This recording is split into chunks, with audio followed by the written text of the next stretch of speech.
सत श्री अकाल जी दा खालस टीवी देख रहे सारे दर्शकों का बहुत बहुत स्वागत है। पंजाब भारत और दुनिया भर के प्राइम टाइम दे विच मैं हरशरण कौर। कल नूं किसानां दा चक्का जाम है। पूरे देश विच दोपहरे 12 तो 3 बजे तक कौमी और स्टेट शाहरां जाम किए जाणगे। दिल्ली दे विच कोई चक्का जाम प्रोग्राम नहीं होवेगा। 3:01 ते किसानां ने सारे देशवासियों नूं वाहनां दे हॉर्न वजा के किसानां दे नाल एकता दा संदेश समर्थन देने की अपील भी की है।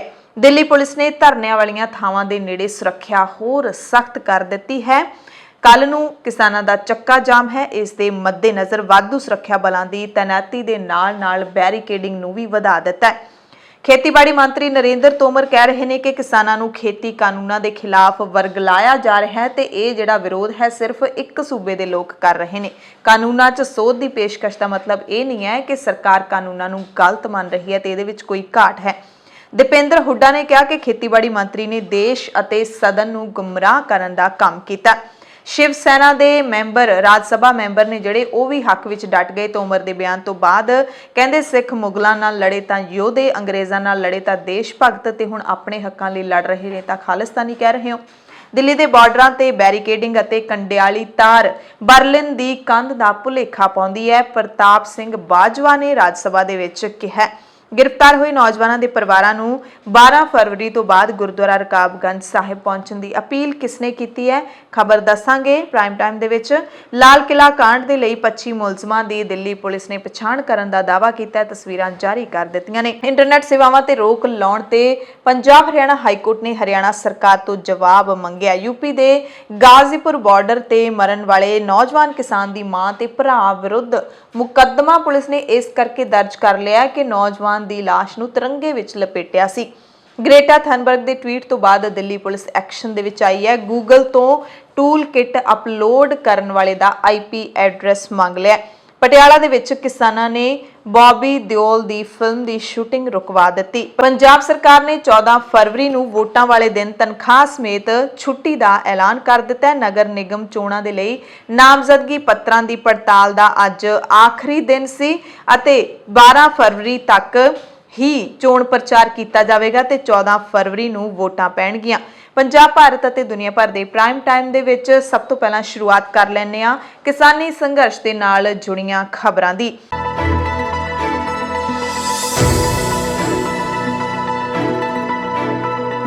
संयुक्त किसान मोर्चे के वलों 6 फरवरी को जिहड़ा चक्का जाम ऐलानिया गया उसनूं लैके की दिशा निर्देश जारी किए गए हैं वो खबर तुहानूं दसदे हां। पहलां दस दईए कि 6 जनवरी का जिहड़ा देश व्यापी चक्का जाम ऐलानिया गया उस दे मद्देनज़र दिल्ली दीयां सरहदां दे उत्ते जिथे किसान बैठे ने, जिथे मोर्चे लगे हुए ने, उत्थे वाधू सुरक्षा बलों की तैनाती कर दी गई है। बहु भर्ती बैरीकेडिंग तो इलावा कंडियालियां तारां दे नाल सड़कां ते किल्लां वालियां लोहे दीयां प्लेटां मुड़ तो गड्ढ दित्तियां गईयां ने। दिल्ली दे पुलिस कमिश्नर SN श्रीवास्तव ने 5 फरवरी नूं पुलिस के सिखरले अधिकारियों के नाल मुलाकात करके सुरक्षा प्रबंधों का जायजा लिया। पुलिस के वलों सोशल मीडिया के उत्ते जो भी पोस्टां पाईयां जा रही ने उन्हां ते भी नज़र रखी जा रही है। पुलिस के वलों जिहड़े खास सुरक्षा प्रबंध किए गए हैं उन्हां बारे जानकारी दिंदिआं PRO चिन्मोय बिस्वाल ने दस्सिया कि 26 जनवरी नूं हुई हिंसा के मद्देनज़र असीं 6 फरवरी नूं जो किसानां ने चक्का जाम ऐलानिया है उस दे मद्देनज़र सुरक्षा के ढुकवें प्रबंध किए ने। यानी कि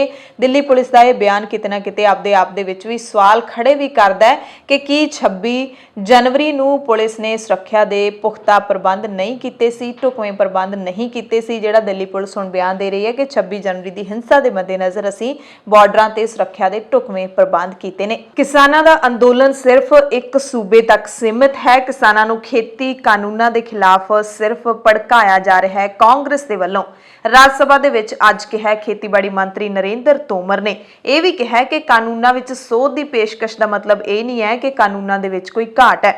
सिखां दे हक विच शिव सेना डट गई है। कहंदे सिख मुगलों नाल लड़े तो योधे, अंग्रेज़ों नाल लड़े तो देश भगत, अपने हकों लिए लड़े तो खालिस्तानी। दिल्ली के बॉर्डरां ते बैरीकेडिंग ते कंडियाली तार बर्लिन की कंध ते नज़रबंदी कैंपां का भुलेखा पाउंदी है। ਰਾਜ ਸਭਾ ਦੇ ਵਿੱਚ ਨਰਿੰਦਰ ਤੋਮਰ ਦੇ ਕਿਸਾਨਾਂ ਤੇ ਦਿੱਤੇ ਬਿਆਨ ਤੋਂ ਬਾਅਦ ਪ੍ਰਤਾਪ ਸਿੰਘ ਬਾਜਵਾ ਨੇ ਇਹ ਬਿਆਨ ਦਿੱਤਾ ਹੈ। ਕੱਲ ਨੂੰ ਕਿਸਾਨਾਂ ਦਾ ਪੂਰੇ ਦੇਸ਼ ਦੇ ਵਿੱਚ ਚੱਕਾ ਜਾਮ ਹੈ। ਕਿਸਾਨਾਂ ਨੇ ਦਿਸ਼ਾ ਨਿਰਦੇਸ਼ ਜਾਰੀ ਕਰ ਦਿੱਤੇ ਨੇ। ਦਿੱਲੀ ਦੇ ਵਿੱਚ ਕੋਈ ਚੱਕਾ ਜਾਮ ਪ੍ਰੋਗਰਾਮ ਨਹੀਂ ਹੋਵੇਗਾ ਕਿਉਂਕਿ ਉੱਥੇ ਪਹਿਲਾਂ ਹੀ ਚੱਕਾ ਜਾਮ ਹੈ।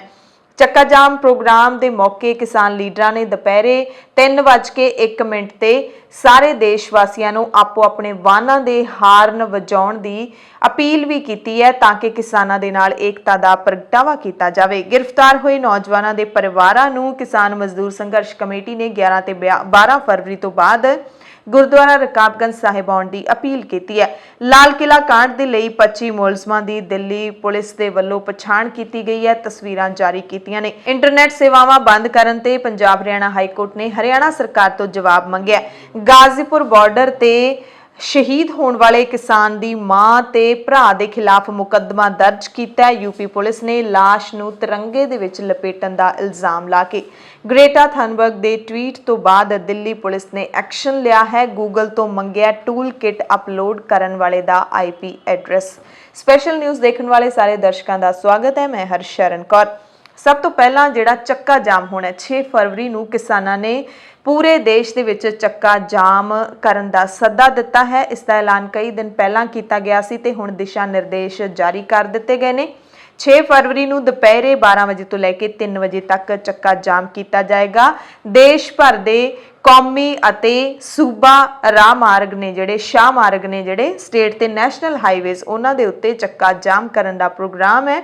ਐਮਰਜੈਂਸੀ ਤੇ ਜ਼ਰੂਰੀ ਸੇਵਾਵਾਂ ਜਿਵੇਂ ਐਂਬੂਲੈਂਸ ਤੇ ਬੱਚਿਆਂ ਦੀਆਂ ਸਕੂਲ ਵੈਨਾਂ ਨੂੰ ਨਹੀਂ ਰੋਕਿਆ ਜਾਏਗਾ। ਚੱਕਾ ਜਾਮ ਪੂਰੀ ਤਰ੍ਹਾਂ ਦੇ ਨਾਲ ਸ਼ਾਂਤਮਈ ਤੇ ਅਹਿੰਸਕ ਰਹੇਗਾ।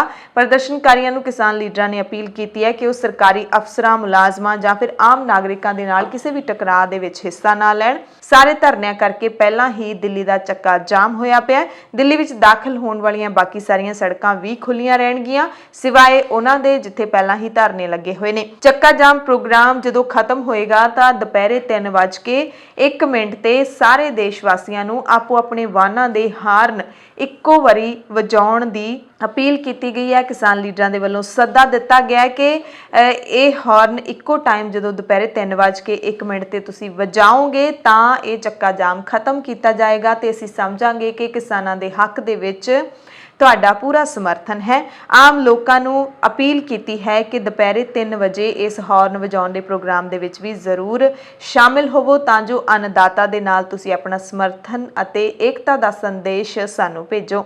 ਤੇ ਸੰਯੁਕਤ ਕਿਸਾਨ ਮੋਰਚੇ ਦੇ ਵੱਲੋਂ ਜਿਹੜਾ ਚੱਕਾ ਜਾਮ ਪ੍ਰੋਗਰਾਮ ਦਾ ਸੱਦਾ ਦਿੱਤਾ ਗਿਆ ਉਸ ਨੂੰ ਸਾਰੀਆਂ ਕਿਸਾਨ ਜਥੇਬੰਦੀਆਂ ਨੇ ਸਮਰਥਨ ਦਿੱਤਾ ਹੈ। ਪੰਜਾਬ ਹਰਿਆਣਾ ਦੇ ਨਾਲ ਪੂਰੇ ਦੇਸ਼ ਦੇ ਵਿੱਚ ਇਸ ਚੱਕਾ ਜਾਮ ਨੂੰ ਸਫਲ ਬਣਾਉਣ ਦੀਆਂ ਤਿਆਰੀਆਂ ਕੀਤੀਆਂ ਜਾ ਰਹੀਆਂ ਨੇ। ਹਰਿਆਣਾ ਦੇ ਚਰਖੀ ਦਾਦਰੀ ਦੇ ਵਿੱਚ ਚੱਕਾ ਜਾਮ ਸਫਲ ਬਣਾਉਣ ਦੇ ਲਈ ਕਿਸਾਨਾਂ ਦੇ ਵੱਲੋਂ ਬੁਨਿਆਦੀ ਵੀ ਕਰਵਾਈ ਗਈ ਹੈ। ਕਿਸਾਨ ਮਜ਼ਦੂਰ ਸੰਘਰਸ਼ ਕਮੇਟੀ, ਭਾਰਤੀ ਕਿਸਾਨ ਯੂਨੀਅਨ ਏਕਤਾ ਉਗਰਾਹਾਂ ਉਹਨਾਂ ਦੇ ਵੱਲੋਂ ਵੀ ਇਸ ਚੱਕਾ ਜਾਮ ਦੇ ਲਈ ਪੂਰੀਆਂ ਤਿਆਰੀਆਂ ਕੀਤੀਆਂ ਗਈਆਂ ਨੇ। ਕਿਸਾਨ ਮਜ਼ਦੂਰ ਸੰਘਰਸ਼ ਕਮੇਟੀ ਦੇ ਸੂਬਾ ਜਨਰਲ ਸਕੱਤਰ ਸਰਵਣ ਸਿੰਘ ਪੰਧੇਰ ਨੇ ਕੇਂਦਰ ਸਰਕਾਰ ਨੂੰ ਚੇਤਾਵਨੀ ਭਰਿਆ ਸੁਨੇਹਾ ਭੇਜਿਆ ਕਿ 6 ਫਰਵਰੀ ਦਾ ਪ੍ਰੋਗਰਾਮ ਕੇਂਦਰ ਸਰਕਾਰ ਨੂੰ ਹਿਲਾ ਕੇ ਰੱਖ ਦੇਵੇਗਾ। 6 ਫਰਵਰੀ ਦਾ ਭਾਰਤ ਬੰਦ ਪੂਰੇ ਦਿਨ ਦੇ ਵਿੱਚ 3 ਘੰਟੇ ਸੜਕੀ ਆਵਾਜਾਈ ਜਾਮ ਕਰਕੇ ਸਰਕਾਰ ਦੇ ਭਰਮ ਭੁਲੇਖੇ ਦੂਰ ਕਰਨ ਵਾਲਾ ਇੱਕ ਜਨ ਅੰਦੋਲਨ ਹੋਣ ਦਾ ਸਬੂਤ ਦੇਵੇਗਾ।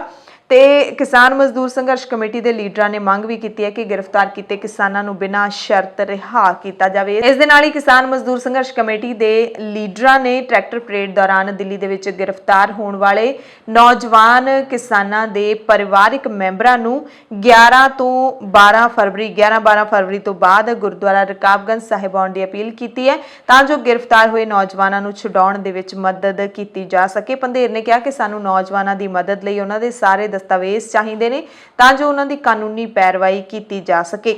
ਪੰਧੇਰ ਨੇ ਇਲਜ਼ਾਮ ਲਾਇਆ ਕਿ ਮੋਦੀ ਸਰਕਾਰ ਇਹ ਦੱਸਣ ਵਿੱਚ ਨਾਕਾਮ ਰਹੀ ਹੈ ਕਿ ਇੰਟਰਨੈਟ ਕਿਉਂ ਬੰਦ ਕੀਤਾ ਗਿਆ, ਬੈਰੀਕੇਡਿੰਗ ਕਿਉਂ ਕੀਤੀ ਗਈ ਤੇ ਪੰਧੇਰ ਨੇ ਸਾਰੇ ਲੋਕਾਂ ਨੂੰ ਕਾਰਪੋਰੇਟ ਘਰਾਣਿਆਂ ਦੇ ਖਿਲਾਫ ਲੜਾਈ ਜਾਰੀ ਰੱਖਣ ਦੀ ਅਪੀਲ ਵੀ ਕੀਤੀ ਹੈ। ਰਾਜ ਸਭਾ ਦੀ ਗੱਲ ਕਰ ਲਈਏ ਜਿੱਥੇ ਖੇਤੀ ਕਾਨੂੰਨਾਂ ਦੇ ਮੁੱਦੇ ਤੇ ਮੁੜ ਤੋਂ ਕੇਂਦਰ ਸਰਕਾਰ ਘਿਰੀ ਹੈ। ਵਿਰੋਧੀਆਂ ਨੇ ਜਿੱਥੇ ਬੁਰੀ ਤਰ੍ਹਾਂ ਦੇ ਨਾਲ ਘੇਰਿਆ ਕੇਂਦਰ ਸਰਕਾਰ ਨੂੰ ਦੋਵੇਂ ਸਦਨਾਂ ਦੇ ਵਿੱਚ, ਉਸ ਤੋਂ ਬਾਅਦ ਆਖਿਰਕਾਰ ਖੇਤੀਬਾੜੀ ਮੰਤਰੀ ਨਰਿੰਦਰ ਤੋਮਰ ਨੂੰ ਰਾਜ ਸਭਾ ਦੇ ਵਿੱਚ ਬੋਲਣਾ ਹੀ ਪਿਆ। ਪਰ ਬੋਲੇ ਅਜਿਹਾ ਕਿ ਕੇਂਦਰ ਸਰਕਾਰ ਦਾ ਕਿਸਾਨਾਂ ਦੇ ਪ੍ਰਤੀ ਰਵੱਈਆ ਪੂਰੀ ਤਰ੍ਹਾਂ ਦੇ ਨਾਲ ਸਾਫ਼ ਕਰ ਗਏ ਨੇ ਕਿ ਹਾਲੇ ਵੀ ਕੇਂਦਰ ਸਰਕਾਰ ਕਿਸਾਨਾਂ ਦੀ ਗੱਲ ਮੰਨਣ ਨੂੰ ਰਾਜ਼ੀ ਨਹੀਂ ਹੈ, ਹਾਲੇ ਵੀ ਆਪਣੀ ਅੜੀ ਉੱਤੇ ਅੜੀ ਹੋਈ ਹੈ ਅਤੇ ਟਸ ਤੋਂ ਮਸ ਨਹੀਂ ਹੋ ਰਹੀ। ਨਰਿੰਦਰ ਤੋਮਰ ਦਾ ਜਿਹੜਾ ਸਾਰਾ ਬਿਆਨ ਹੈ ਉਹ ਤੁਸੀਂ ਇਸ ਤੋਂ ਪਹਿਲਾਂ ਖਾਲਸ ਟੀਵੀ ਦੇ ਉੱਤੇ ਇੱਕ ਸਪੈਸ਼ਲ ਰਿਪੋਰਟ ਜਿਹੜੀ ਪਾਈ ਹੈ ਉਸ ਦੇ ਵਿੱਚ ਤੁਸੀਂ ਸੁਣ ਸਕਦੇ ਹੋ। ਥੋੜਾ ਜਿਹਾ ਤੁਹਾਨੂੰ ਇੱਥੇ ਵੀ ਸੁਣਾਵਾਂਗੇ, ਪਰ ਅਹਿਮ ਜਿਹੜੀਆਂ ਗੱਲਾਂ ਉਹਨਾਂ ਨੇ ਕਹੀਆਂ ਨੇ, ਪਹਿਲੀ ਗੱਲ ਤਾਂ ਇਹ ਕਿ ਜੇ ਅਸੀਂ ਕਾਨੂੰਨਾਂ ਦੇ ਵਿੱਚ ਸੋਧ ਲਈ ਮੰਨੇ ਹਾਂ ਤਾਂ ਇਹਦਾ ਮਤਲਬ ਇਹ ਨਹੀਂ ਹੈ ਕਿ ਕਾਨੂੰਨ ਗਲਤ ਨੇ। ਅਸੀਂ ਅੰਦੋਲਨਕਾਰੀ ਕਿਸਾਨਾਂ ਦਾ ਬਹੁਤ ਖਿਆਲ ਰੱਖਿਆ। ਇਹ ਦੂਸਰੀ ਗੱਲ ਉਹਨਾਂ ਨੇ ਅਹਿਮ ਕਹੀ, ਕਹਿੰਦੇ 12 ਵਾਰੀ ਅਸੀਂ ਬਹੁਤ ਚੰਗੇ ਤਰੀਕੇ ਦੇ ਨਾਲ ਸੰਵੇਦਨਸ਼ੀਲਤਾ ਦੇ ਨਾਲ ਕਿਸਾਨ ਲੀਡਰਾਂ ਦੇ ਨਾਲ ਗੱਲਬਾਤ ਕੀਤੀ ਹੈ। ਤੀਜਾ ਬਿਆਨ ਜਿਹੜਾ ਦਿੱਤਾ ਹੈ ਵਿਵਾਦਿਤ ਬਿਆਨ ਹੈ ਕਿ ਇਹ ਸੰਘਰਸ਼ ਸਿਰਫ ਇੱਕ ਸੂਬੇ ਦੇ ਕਿਸਾਨਾਂ ਦਾ ਮਸਲਾ ਹੈ। ਉਹਨਾਂ ਨੂੰ ਵਰਗਲਾਇਆ ਗਿਆ ਹੈ ਕਿ ਉਹਨਾਂ ਦੀ ਜ਼ਮੀਨ ਖੁੱਸ ਜਾਏਗੀ, ਪਰ ਕੰਟਰੈਕਟ ਫਾਰਮਿੰਗ ਐਕਟ ਦੇ ਵਿੱਚ ਤੁਸੀਂ ਇੱਕ ਥਾਂ ਤੇ ਲਿਖਿਆ ਦਿਖਾ ਦਿਓ ਜਿੱਥੇ ਕਿਸਾਨਾਂ ਦੀ ਜ਼ਮੀਨ ਖੋਹਣ ਦੀ ਗੱਲ ਕੀਤੀ ਹੋਵੇ। ਕਾਂਗਰਸ ਦੇ ਸਿਰ ਤੇ ਕਿਸਾਨਾਂ ਨੂੰ ਵਰਗਲਾਉਣ ਦਾ ਇਲਜ਼ਾਮ ਮੜਿਆ ਕਿ ਕਾਂਗਰਸ ਖੂਨ ਨਾਲ ਖੇਤੀ ਕਰਦੀ ਹੈ ਜਦਕਿ ਬੀਜੇਪੀ ਪਾਣੀ ਨਾਲ ਖੇਤੀ ਕਰਦੀ ਹੈ। ਪੰਜਾਬ ਸਰਕਾਰ ਨੂੰ ਲਪੇਟੇ 'ਚ ਲੈਣ ਦੀ ਕੋਸ਼ਿਸ਼ ਕੀਤੀ ਕਿ ਪੰਜਾਬ ਸਰਕਾਰ ਦੇ ਐਕਟ ਵਿੱਚ ਕਿਸਾਨਾਂ ਦੇ ਜੇਲ੍ਹ ਜਾਣ ਅਤੇ 5 ਸਾਲ ਦੀ ਸਜ਼ਾ ਦਾ ਪ੍ਰਾਵਧਾਨ ਹੈ, ਪਰ ਸਾਡੇ ਕਾਨੂੰਨ ਦੇ ਵਿੱਚ ਨਹੀਂ ਹੈ। ਨਰਿੰਦਰ ਤੋਮਰ ਨੇ ਖਾਸ ਤੌਰ ਤੇ ਪੰਜਾਬ ਦੇ ਕਿਸਾਨਾਂ ਨੂੰ ਸਵਾਲ ਪੁੱਛਿਆ ਕਿ ਤੁਸੀਂ ਮੈਨੂੰ ਦੱਸੋ ਕਿ ਅਸੀਂ ਟੈਕਸ ਤੁਹਾਡੇ ਲਈ ਮੁਫਤ ਕੀਤਾ ਹੈ, ਤੁਹਾਡੀ ਸਰਕਾਰ ਯਾਨੀ ਕਿ ਕਾਂਗਰਸ ਸਰਕਾਰ ਤੁਹਾਡੇ ਤੋਂ ਟੈਕਸ ਲੈ ਰਹੀ ਹੈ, ਤਾਂ ਮੈਂ ਤੁਹਾਨੂੰ ਪੁੱਛਣਾ ਚਾਹੁੰਦਾ ਕਿ ਅੰਦੋਲਨ ਹੈ ਉਹਦੇ ਖਿਲਾਫ ਹੋਣਾ ਚਾਹੀਦਾ ਜੋ ਟੈਕਸ ਲੈ ਰਿਹਾ ਹੈ ਜਾਂ ਫਿਰ ਉਹਦੇ ਖਿਲਾਫ ਹੋਣਾ ਚਾਹੀਦਾ ਜੋ ਟੈਕਸ ਮੁਫਤ ਕਰ ਰਿਹਾ ਹੈ। ਇਸ ਦੇਸ਼ ਦੇ ਵਿੱਚ ਕਹਿੰਦੇ ਉਲਟੀ ਗੰਗਾ ਵਹਿ ਰਹੀ ਹੈ। ਭਾਰਤ ਸਰਕਾਰ ਪੂਰੀ ਤਰ੍ਹਾਂ ਦੇ ਨਾਲ ਕਿਸਾਨਾਂ ਨੂੰ ਸਮਰਪਿਤ ਹੈ, ਇਹ ਦਾਅਵਾ ਕੀਤਾ ਨਰਿੰਦਰ ਤੋਮਰ ਨੇ। ਯਾਨੀ ਕਿ ਨਰਿੰਦਰ ਤੋਮਰ ਪੰਜਾਬ ਦੇ ਕਿਸਾਨਾਂ ਨੂੰ ਕਹਿਣਾ ਚਾਹੁੰਦੇ ਨੇ ਕਿ ਤੁਸੀਂ ਮੋਦੀ ਸਰਕਾਰ ਦੇ ਖਿਲਾਫ ਸੰਘਰਸ਼ ਬੰਦ ਕਰਕੇ ਕੈਪਟਨ ਸਰਕਾਰ ਦੇ ਖਿਲਾਫ ਸ਼ੁਰੂ ਕਰੋ। ਨਰਿੰਦਰ ਤੋਮਰ ਨੇ ਦਾਅਵਾ ਕੀਤਾ ਹੈ ਕਿ ਕਿਸਾਨ ਯੂਨੀਅਨਾਂ ਅਤੇ ਵਿਰੋਧੀ ਧਿਰਾਂ ਹੁਣ ਤੱਕ ਇਹਨਾਂ ਕਾਨੂੰਨਾਂ ਵਿੱਚ ਇੱਕ ਵੀ ਖਾਮੀ ਨੂੰ ਲੱਭਣ ਵਿੱਚ ਨਾਕਾਮ ਰਹੀਆਂ ਨੇ।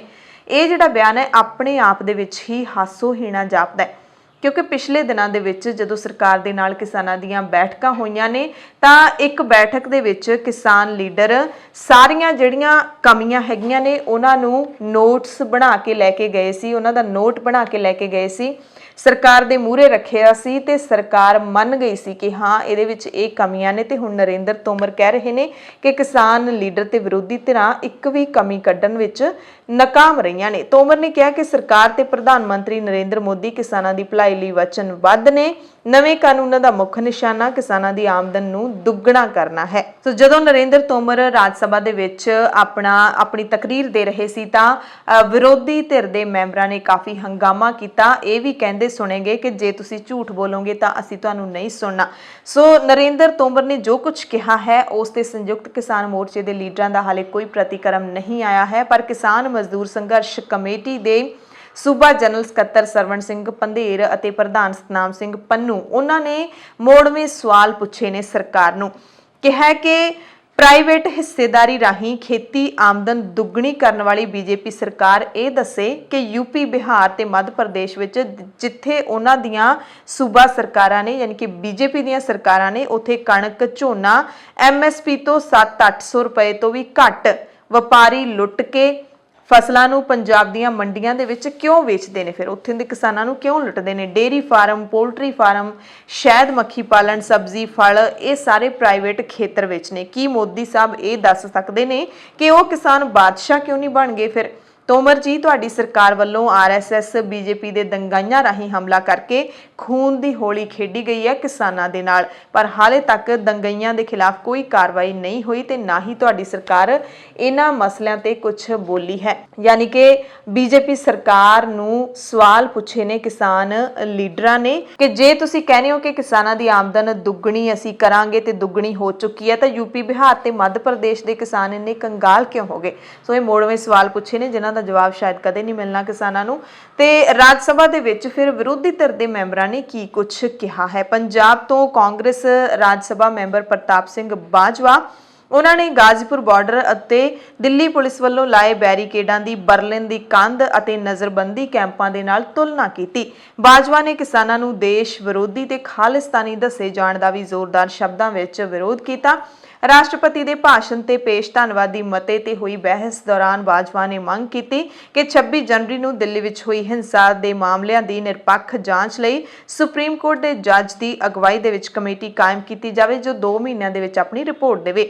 ਬਾਜਵਾ ਨੇ ਤਿੰਨੇ ਖੇਤੀ ਕਾਨੂੰਨਾਂ ਨੂੰ ਕਿਸਾਨਾਂ ਦੀ ਮੌਤ ਦੇ ਵਾਰੰਟ ਦੱਸਦਿਆਂ ਦੋਸ਼ ਲਾਇਆ ਕਿ ਸਰਕਾਰ ਨੇ ਗੈਰ ਜਮਹੂਰੀ ਢੰਗ ਦੇ ਨਾਲ ਖੇਤੀ ਬਿੱਲ ਪਾਸ ਕਰਕੇ ਇਹਨਾਂ ਨੂੰ ਕਾਨੂੰਨਾਂ ਦਾ ਰੂਪ ਦਿੱਤਾ ਹੈ। ਬਾਜਵਾ ਨੇ ਕਿਹਾ ਕਿ ਖੇਤੀ ਬਿੱਲਾਂ ਤੇ ਵੋਟਿੰਗ ਕਰਵਾਉਣ ਦੀ ਵਿਰੋਧੀ ਧਿਰਾਂ ਦੀ ਮੰਗ ਨੂੰ ਗੈਰ ਜਮਹੂਰੀ ਤਰੀਕੇ ਦੇ ਨਾਲ ਦਿਖਾਇਆ ਗਿਆ ਤੇ ਇਹ ਸਭ ਕੁਝ ਅਜਿਹੇ ਮੌਕੇ ਕੀਤਾ ਗਿਆ ਜਦੋਂ ਪ੍ਰਵਾਸੀ ਮਜ਼ਦੂਰਾਂ ਨੂੰ ਕੋਵਿਡ-19 ਮਹਾਮਾਰੀ ਕਰਕੇ ਮੁਸ਼ਕਲਾਂ ਪੇਸ਼ ਆ ਰਹੀਆਂ ਸੀ। ਬਾਜਵਾ ਨੇ ਕਿਹਾ ਕਿ ਪ੍ਰਧਾਨ ਮੰਤਰੀ ਨਰਿੰਦਰ ਮੋਦੀ ਕੋਲ ਸਰਦਾਰ ਪਟੇਲ ਦੇ ਰੁਤਬੇ ਦਾ ਨੀਤੀਵਾਨ ਬਣਨ ਦਾ ਇੱਕ ਚੰਗਾ ਮੌਕਾ ਹੈ। ਜੇ ਉਹ ਬਣਨਾ ਚਾਹਣ ਉਹ ਦਿੱਲੀ ਦੇ ਬਾਰਡਰਾਂ ਤੇ ਬੈਠੇ ਕਿਸਾਨਾਂ ਨਾਲ ਮੁਲਾਕਾਤ ਕਰਨ ਤੇ ਇਹਨਾਂ ਖੇਤੀ ਕਾਨੂੰਨਾਂ ਨੂੰ ਰੱਦ ਕਰਨ। ਉਹਨਾਂ ਨੇ ਦਿੱਲੀ ਦੇ ਬਾਰਡਰਾਂ ਨੂੰ ਅਫਗਾਨਿਸਤਾਨ, ਲੀਬੀਆ, ਇਰਾਕ ਤੇ ਯੁਗਾਂਡਾ ਦੇ ਨਾਲ ਕੰਪੇਅਰ ਕਰਦਿਆਂ ਕਿਹਾ ਕਿ ਇਹ ਦੇਸ਼ ਮਹਾਤਮਾ ਗਾਂਧੀ ਦਾ ਦੇਸ਼ ਨਹੀਂ ਰਿਹਾ ਤੇ ਲੋਕ ਤੁਹਾਡੇ ਤੇ ਕਿਵੇਂ ਯਕੀਨ ਕਰ ਸਕਦੇ ਨੇ। ਤੁਸੀਂ ਕੰਡੇ ਵਾਲੀਆਂ ਤਾਰਾਂ ਲਾ ਛੱਡੀਆਂ ਨੇ ਜਿਨ੍ਹਾਂ ਨੂੰ ਦੇਖ ਕੇ ਇੰਜ ਲੱਗਦਾ ਹੈ ਜਿਵੇਂ ਬਰਲਿਨ ਦੀ ਕੰਧ ਉਸਾਰੀ ਹੋਵੇ ਤੇ ਤੁਸੀਂ ਦਿੱਲੀ ਦੇ ਬਾਰਡਰਾਂ ਨੂੰ ਨਜ਼ਰਬੰਦੀ ਕੈਂਪਾਂ ਦੀ ਸ਼ਕਲ ਦੇ ਦਿੱਤੀ ਹੈ। ਤਿੱਖੀ ਆਵਾਜ਼ ਹੈ ਜਿਹੜੀ ਪ੍ਰਤਾਪ ਸਿੰਘ ਬਾਜਵਾ ਨੇ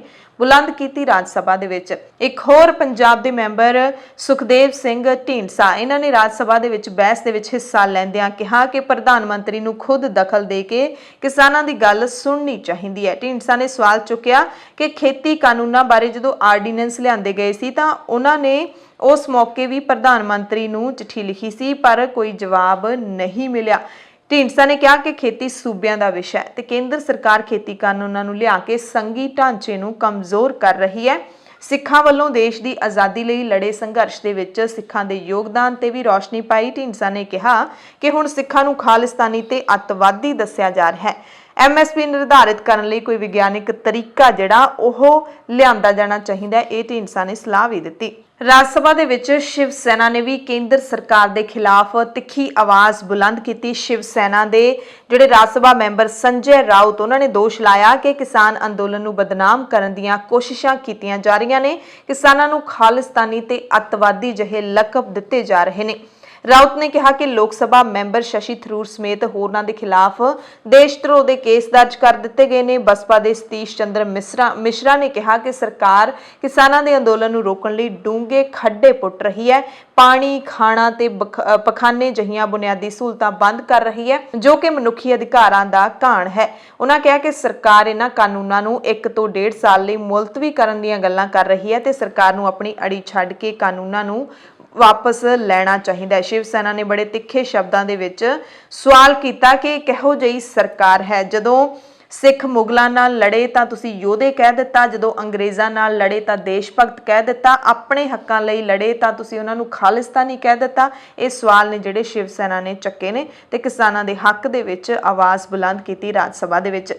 ਪੰਜਾਬ ਤੇ ਹਰਿਆਣਾ ਹਾਈ ਕੋਰਟ ਨੇ ਹਰਿਆਣਾ ਦੇ ਵਿੱਚ ਇੰਟਰਨੈਟ ਸੇਵਾਵਾਂ ਬੰਦ ਕਰਨ ਦੇ ਮਾਮਲੇ ਦਾ ਨੋਟਿਸ ਲੈਂਦਿਆਂ ਹਰਿਆਣਾ ਸਰਕਾਰ ਤੋਂ 8 ਫਰਵਰੀ ਤੱਕ ਜਵਾਬ ਮੰਗਿਆ। ਵਕੀਲ RS ਬੈਂਸ ਨੇ ਇਹ ਪਟੀਸ਼ਨ ਦਾਖਲ ਕੀਤੀ ਹੈ। ਪਟੀਸ਼ਨ ਦੇ ਵਿੱਚ ਵਕੀਲਾਂ ਦੀ ਪਰੇਸ਼ਾਨੀ ਦਾ ਹਵਾਲਾ ਦਿੱਤਾ ਗਿਆ। ਹਰਿਆਣਾ ਦੇ 2 ਜ਼ਿਲ੍ਹਿਆਂ ਦੇ ਵਿੱਚ ਹਾਲੇ ਵੀ ਇੰਟਰਨੈਟ ਸੇਵਾ ਬੰਦ ਕਰਨ ਦਾ ਐਲਾਨ ਕੀਤਾ ਹੋਇਆ ਹੈ ਹਰਿਆਣਾ ਸਰਕਾਰ ਦੇ ਵੱਲੋਂ। ਦਿੱਲੀ ਪੁਲਿਸ ਨੇ 26 ਜਨਵਰੀ ਨੂੰ ਲਾਲ ਕਿਲੇ ਤੇ ਹੋਈਆਂ ਘਟਨਾਵਾਂ ਦੇ ਲਈ 25 ਮੁਲਜ਼ਮਾਂ ਦੀ ਪਛਾਣ ਕਰਨ ਦਾ ਦਾਅਵਾ ਕੀਤਾ ਹੈ। ਦਿੱਲੀ ਕ੍ਰਾਈਮ ਬ੍ਰਾਂਚ ਨੇ 25 ਸ਼ੱਕੀ ਮੁਲਜ਼ਮਾਂ ਦੀ ਪਛਾਣ ਤਸਵੀਰਾਂ ਦੇ ਜ਼ਰੀਏ ਕੀਤੀ ਹੈ। 200 ਤੋਂ ਵੀ ਵੱਧ ਵੀਡੀਓ ਫੁਟੇਜ ਦੇਖਣ ਤੋਂ ਬਾਅਦ ਫੋਰੈਂਸਿਕ ਮਾਹਿਰਾਂ ਦੀ ਮਦਦ ਦੇ ਨਾਲ ਇਹਨਾਂ ਮੁਲਜ਼ਮਾਂ ਦੀ ਪਛਾਣ ਕੀਤੀ ਗਈ ਹੈ ਤੇ ਇਹਨਾਂ ਦੇ ਵਿੱਚ ਦੀਪ ਸਿੱਧੂ ਦੀ ਤਸਵੀਰ ਵੀ ਸ਼ਾਮਲ ਹੈ। ਦਿੱਲੀ ਹਿੰਸਾ ਤੋਂ ਬਾਅਦ ਪੁਲਿਸ ਨੇ ਆਮ ਲੋਕਾਂ ਨੂੰ ਵੀਡੀਓ ਤੇ ਤਸਵੀਰਾਂ ਸਾਂਝੀਆਂ ਕਰਨ ਦੀ ਅਪੀਲ ਕੀਤੀ ਸੀ ਜਿਹਦੇ ਨਾਲ ਹਿੰਸਾ ਕਰਨ ਵਾਲੇ ਮੁਲਜ਼ਮਾਂ ਦੀ ਪਛਾਣ ਕੀਤੀ ਜਾ ਸਕੇ। ਇਸ ਤੋਂ ਬਾਅਦ ਵੱਡੀ ਗਿਣਤੀ ਵਿੱਚ ਪੁਲਿਸ ਦੇ ਕੋਲ ਵੀਡੀਓ ਤੇ ਤਸਵੀਰਾਂ ਪਹੁੰਚੀਆਂ। ਇਹ ਪੁਲਿਸ ਨੇ ਦਾਅਵਾ ਕੀਤਾ ਕਿ ਉਹਨਾਂ ਦੇ ਕੋਲ ਵੱਡੀ ਗਿਣਤੀ 'ਚ ਵੀਡੀਓਜ਼ ਤੇ ਤਸਵੀਰਾਂ ਪਹੁੰਚੀਆਂ ਨੇ। 4 ਫਰਵਰੀ ਨੂੰ ਬੜੀਆਂ ਖਬਰਾਂ ਫੈਲੀਆਂ ਸੀ ਕਿ ਦਿੱਲੀ ਪੁਲਿਸ ਦੀ ਕ੍ਰਾਈਮ ਬ੍ਰਾਂਚ ਨੇ ਗ੍ਰੇਟਾ ਥਨਬਰਗ ਦੇ ਖਿਲਾਫ ਦਿੱਲੀ ਦੇ ਵਿੱਚ FIR ਦਰਜ ਕੀਤੀ ਹੈ ਪਰ ਦੇਰ ਸ਼ਾਮ ਦਿੱਲੀ ਪੁਲਿਸ ਨੇ ਪ੍ਰੈਸ ਕਾਨਫਰੰਸ ਕਰਕੇ ਇਹ ਸਾਫ਼ ਕਰ ਦਿੱਤਾ ਸੀ ਕਿ FIR ਦੇ ਵਿੱਚ ਕਿਸੇ ਦਾ ਵੀ ਨਾਮ ਦਰਜ ਨਹੀਂ ਹੈ। ਕਿਸਾਨ ਅੰਦੋਲਨ ਨੂੰ ਲੈ ਕੇ ਗ੍ਰੇਟਾ ਥਨਬਰਗ ਦੇ ਵੱਲੋਂ ਸ਼ੇਅਰ ਕੀਤੇ ਗਏ ਟੂਲ ਕਿਟ ਦੇ ਵਿਰੁੱਧ ਪੁਲਿਸ ਨੇ ਕੇਸ ਦਰਜ ਕੀਤਾ ਹੈ। ਦਿੱਲੀ ਪੁਲਿਸ ਹੁਣ ਗੂਗਲ ਤੋਂ IP ਐਡਰੈਸ ਤੇ ਲੋਕੇਸ਼ਨ ਦੀ ਜਾਣਕਾਰੀ ਮੰਗ ਰਹੀ ਹੈ। ਇਸ ਸੂਤਰਾਂ ਦੇ ਹਵਾਲੇ ਤੋਂ ਮਿਲੀ ਖਬਰ ਅਸੀਂ ਤੁਹਾਨੂੰ ਦੱਸ ਰਹੇ ਹਾਂ ਤਾਂ ਕਿ ਦਿੱਲੀ ਪੁਲਿਸ ਨੂੰ ਪਤਾ ਲੱਗ ਸਕੇ ਕਿ ਦਸਤਾਵੇਜ਼ ਕਿੱਥੋਂ ਬਣਾਏ ਗਏ ਤੇ ਸੋਸ਼ਲ ਮੀਡੀਆ ਦੇ ਉੱਤੇ ਅਪਲੋਡ ਕਿੱਥੇ ਹੋਏ। ਪੁਲਿਸ ਸੂਤਰਾਂ ਦੇ ਮੁਤਾਬਿਕ ਗੂਗਲ ਨੂੰ ਇਸ ਲਈ ਲਿਖ ਦਿੱਤਾ ਗਿਆ। ਦਰਅਸਲ ਵਾਤਾਵਰਣ ਪ੍ਰੇਮੀ ਥਨਬਰਗ ਨੇ ਟਵੀਟ ਕੀਤਾ ਸੀ ਕਿ ਅੰਦੋਲਨ ਕਰਨਾ ਕਿਵੇਂ ਹੈ। ਇਸ ਦੀ ਜਾਣਕਾਰੀ ਲਈ ਇੱਕ ਟੂਲ ਕਿਟ ਵੀ ਥਨਬਰਗ ਨੇ ਸਾਂਝਾ ਕੀਤਾ ਸੀ। ਟੂਲ ਕਿਟ ਵਿੱਚ ਕਿਸਾਨ ਅੰਦੋਲਨ ਨੂੰ ਹੋਰ ਤੇਜ਼ ਕਰਨ ਲਈ ਹਰੇਕ ਜ਼ਰੂਰੀ ਕਦਮ ਬਾਰੇ ਦੱਸਿਆ ਗਿਆ। ਟਵੀਟ ਦੇ ਵਿੱਚ ਕਿਹੜਾ ਹੈਸ਼ਟੈਗ ਵਰਤਣਾ ਹੈ, ਕੀ ਕਰਨਾ ਹੈ, ਕਿਵੇਂ ਬਚਣਾ ਹੈ, ਇਸ ਦੀ ਸਾਰੀ ਜਾਣਕਾਰੀ ਟੂਲ ਕਿਟ ਦੇ ਵਿੱਚ ਦਿੱਤੀ ਗਈ ਸੀ। ਪਹਿਲਾਂ ਵਾਲੇ ਟੂਲ ਕਿਟ ਨੂੰ ਡਿਲੀਟ ਕਰਕੇ ਦੁਬਾਰਾ ਅਪਡੇਟ ਕਰਕੇ ਸ਼ੇਅਰ ਵੀ ਕੀਤਾ ਗਿਆ, ਇਹ ਦਿੱਲੀ ਪੁਲਿਸ ਦਾ ਦਾਅਵਾ ਹੈ। ਟੂਲ ਕਿਟ ਆਖਿਰਕਾਰ ਹੁੰਦਾ ਕੀ ਹੈ, ਇਹ ਸਭ ਦੇ ਮਨ ਦੇ ਵਿੱਚ ਸਵਾਲ ਹੋਏਗਾ ਕਿ ਜਿਸ ਨੂੰ ਦਿੱਲੀ ਪੁਲਿਸ ਵਿਦੇਸ਼ੀ ਛੜਯੰਤਰ ਦੱਸ ਰਹੀ ਹੈ, ਉਹ ਟੂਲ ਕਿਟ ਆਖਿਰਕਾਰ ਹੁੰਦਾ ਕੀ ਹੈ। ਦਰਅਸਲ ਟੂਲ ਕਿਟ ਦੀ ਵਰਤੋਂ ਸੋਸ਼ਲ ਮੀਡੀਆ ਦੇ ਉੱਤੇ ਕਿਸੇ ਵੀ ਤਰ੍ਹਾਂ ਦੇ ਪ੍ਰੋਟੈਸਟ ਨੂੰ ਵਧਾਉਣ ਦੇ ਲਈ ਹੁੰਦੀ ਹੈ। ਪਹਿਲੀ ਵਾਰੀ ਅਮਰੀਕਾ ਦੇ ਵਿੱਚ ਬਲੈਕ ਲਿਵਸ ਮੈਟਰ ਅੰਦੋਲਨ ਦੇ ਦੌਰਾਨ ਇਸ ਦਾ ਨਾਮ ਸਾਹਮਣੇ ਆਇਆ ਸੀ, ਟੂਲ ਕਿਟ ਦਾ ਨਾਮ ਸਾਹਮਣੇ ਆਇਆ ਸੀ। ਕੁਝ ਮਹੀਨੇ ਪਹਿਲਾਂ ਹੀ ਬਲੈਕ ਲਿਵਸ ਮੈਟਰ ਜਦੋਂ ਤੋਂ ਜਾਰਜ ਫਲੋਇਡ ਦੀ ਮੌਤ ਹੋਈ ਸੀ, ਉਸ ਤੋਂ ਬਾਅਦ ਉੱਥੇ ਵੱਡੇ ਪ੍ਰੋਟੈਸਟ ਹੋਏ ਸੀ ਤਾਂ ਟੂਲ ਕਿਟ ਦੀ ਵਰਤੋਂ ਕੀਤੀ ਗਈ ਸੀ ਤੇ ਇਸ ਰਾਹੀਂ ਕਿਸੇ ਵੀ ਅੰਦੋਲਨ ਨੂੰ ਵੱਡਾ ਬਣਾਉਣ ਦੇ ਲਈ ਵੱਧ ਤੋਂ ਵੱਧ ਲੋਕਾਂ ਨੂੰ ਜੋੜਿਆ ਜਾ ਸਕਦਾ ਹੈ। ਸੋ ਟੂਲ ਕਿਟ ਸ਼ਬਦ ਇਸ ਦਸਤਾਵੇਜ਼ ਦੇ ਲਈ ਸੋਸ਼ਲ ਮੀਡੀਆ ਦੇ ਸੰਦਰਭ ਦੇ ਵਿੱਚ ਵੱਧ ਇਸਤੇਮਾਲ ਹੁੰਦਾ ਹੈ, ਪਰ ਇਸ ਵਿੱਚ ਸੋਸ਼ਲ ਮੀਡੀਆ ਦੀ ਰਣਨੀਤੀ ਤੋਂ ਲੈ ਕੇ ਭੌਤਿਕ ਰੂਪ ਦੇ ਵਿੱਚ ਸਮੂਹਿਕ ਪ੍ਰਦਰਸ਼ਨ ਕਰਨ ਦੀ ਜਾਣਕਾਰੀ ਵੀ ਦਿੱਤੀ ਹੁੰਦੀ ਹੈ। ਮੌਜੂਦਾ ਦੁਨੀਆ ਦੇ ਵਿੱਚ ਵੱਖ-ਵੱਖ ਹਿੱਸਿਆਂ ਵਿੱਚ ਜੋ ਵੀ ਅੰਦੋਲਨ ਹੁੰਦੇ ਨੇ, ਚਾਹੇ ਉਹ ਅਮਰੀਕਾ ਦਾ ਬਲੈਕ ਲਿਵਸ ਮੈਟਰ ਹੋਵੇ ਜਾਂ ਫਿਰ ਐਂਟੀ ਲਾਕਡਾਊਨ ਪ੍ਰੋਟੈਸਟ ਹੋਵੇ ਜਾਂ ਫਿਰ ਕਲਾਈਮੇਟ ਸਟ੍ਰਾਈਕ ਕੈਂਪੇਨ ਹੋਵੇ, ਹਰ ਅੰਦੋਲਨ ਦੇ ਵਿੱਚ ਟੂਲ ਕਿਟ ਨੇ ਜਿਹੜੇ ਉਹ ਵਰਤੇ ਗਏ ਨੇ। ਸੋ ਅੰਦੋਲਨ ਦੇ ਵਿਰੁੱਧ ਪੁਲਿਸ ਜੇ ਕੋਈ ਕਾਰਵਾਈ ਕਰਦੀ ਹੈ ਤਾਂ ਕੀ ਕਰਨਾ ਹੈ ਉਹ ਵੀ ਇਸ ਟੂਲ ਕਿਟ ਦੇ ਵਿੱਚ ਦੱਸਿਆ ਜਾਂਦਾ ਹੈ ਤੇ ਜਿਹੜਾ ਗ੍ਰੇਟਾ ਥਨਬਰਗ ਨੇ ਸਾਂਝਾ ਕੀਤਾ ਸੀ ਟੂਲ ਕਿਟ, ਉਸ ਦੇ ਵਿੱਚ ਵੀ ਦੱਸਿਆ ਹੋਇਆ ਸੀ। ਸੋਸ਼ਲ ਮੀਡੀਆ ਦੇ ਉੱਤੇ ਪੋਸਟ ਸ਼ੇਅਰ ਕਰਦੇ ਸਮੇਂ ਕਿਹੜੀਆਂ ਗੱਲਾਂ ਦਾ ਤੁਸੀਂ ਧਿਆਨ ਰੱਖਣਾ ਹੈ, ਇਹ ਸਾਰਾ ਕੁਝ ਇਹਦੇ ਵਿੱਚ ਦੱਸਿਆ ਗਿਆ ਸੀ ਤੇ ਪੁਲਿਸ ਨੇ ਇਸ ਨੂੰ ਵਿਦੇਸ਼ੀ ਛੜਯੰਤਰ ਦੱਸਿਆ ਹੈ ਤੇ ਉਸ ਦੇ ਖਿਲਾਫ ਹੀ ਕੇਸ ਦਰਜ ਕਰ ਲਿਆ, ਯਾਨੀ ਕਿ ਟੂਲ ਕਿਟ ਦੇ ਖਿਲਾਫ ਹੀ ਕੇਸ ਦਰਜ ਕਰ ਲਿਆ ਹੈ ਤੇ ਕਿਸਨੇ ਇਹ ਬਣਾਇਆ, ਕਿੱਥੋਂ ਅਪਲੋਡ ਕੀਤਾ ਗਿਆ, ਉਸ ਨੂੰ ਹੁਣ ਲੱਭਣ ਦੀ ਕੋਸ਼ਿਸ਼ ਕਰ ਰਹੀ ਹੈ ਦਿੱਲੀ ਪੁਲਿਸ। ਕਿਸਾਨੀ ਅੰਦੋਲਨ ਦੀ ਹਮਾਇਤ ਕੀਤੇ ਜਾਣ ਕਰਕੇ ਆਲੋਚਕਾਂ ਦੇ ਨਿਸ਼ਾਨੇ ਤੇ ਆਈਆਂ ਰਿਹਾਨਾ, ਗ੍ਰੇਟਾ ਥਨਬਰਗ ਜਾਂ ਫਿਰ ਮੀਆਂ ਖਲੀਫਾ ਤੇ ਮੀਨਾ ਹੈਰਿਸ ਉਹ ਮੁੜ ਤੋਂ ਕਿਸਾਨ ਅੰਦੋਲਨ ਦੇ ਹੱਕ ਦੇ ਵਿੱਚ ਡਟੀਆਂ ਨੇ। ਰਿਹਾਨਾ ਨੇ ਇੱਕ ਵਾਰ ਟਵੀਟ ਕੀਤਾ ਸੀ, ਉਸ ਤੋਂ ਬਾਅਦ ਟਵੀਟਸ ਦੀ ਝੜੀ ਲੱਗ ਗਈ ਸੀ, ਯਾਨੀ ਕਿ ਕਿਸਾਨਾਂ ਦੇ ਹਮਾਇਤ ਦੀ ਝੜੀ ਲੱਗ ਗਈ ਸੀ। ਗ੍ਰੇਟਾ ਥਨਬਰਗ ਨੂੰ ਵੀ ਦੁਬਾਰਾ ਟਵੀਟ ਕਰਕੇ ਦੱਸਣਾ ਪਿਆ ਜਦੋਂ ਖਬਰਾਂ ਆਈਆਂ ਕਿ ਉਸ ਦੇ ਖਿਲਾਫ FIR ਦਰਜ ਹੋਈ ਹੈ, ਹਾਲਾਂਕਿ ਨਹੀਂ ਕੀਤੀ ਗਈ। ਉਹਨੇ ਕਿਹਾ ਸੀ ਕਿ ਮੈਂ ਹਾਲੇ ਵੀ ਕਿਸਾਨਾਂ ਦੇ ਨਾਲ ਖੜੀ ਹਾਂ, ਤਾਂ ਉਸੇ ਤਰੀਕੇ ਦੇ ਨਾਲ ਮੀਆਂ ਖਲੀਫਾ ਨੇ ਵੀ ਟਵੀਟ ਕੀਤਾ ਹੈ ਕਿ ਮੈਂ ਅੱਜ ਵੀ ਕਿਸਾਨਾਂ ਦੇ ਨਾਲ ਖੜੀ ਹਾਂ, ਕਿਉਂਕਿ ਅਜਿਹੀਆਂ ਤਸਵੀਰਾਂ ਸਾਹਮਣੇ ਆਈਆਂ ਸੀ ਜਦੋਂ ਇੱਕ ਹਿੰਦੂ ਜਥੇਬੰਦੀ ਦੇ ਵੱਲੋਂ ਇਹਨਾਂ ਸਾਰੀਆਂ ਜਿਹੜੀਆਂ ਪ੍ਰੋਟੈਸਟ ਦੀ ਹਮਾਇਤ ਕਰਨ ਵਾਲੀਆਂ ਵੱਡੀਆਂ ਹਸਤੀਆਂ ਦੀਆਂ ਤਸਵੀਰਾਂ ਸਾੜੀਆਂ ਗਈਆਂ।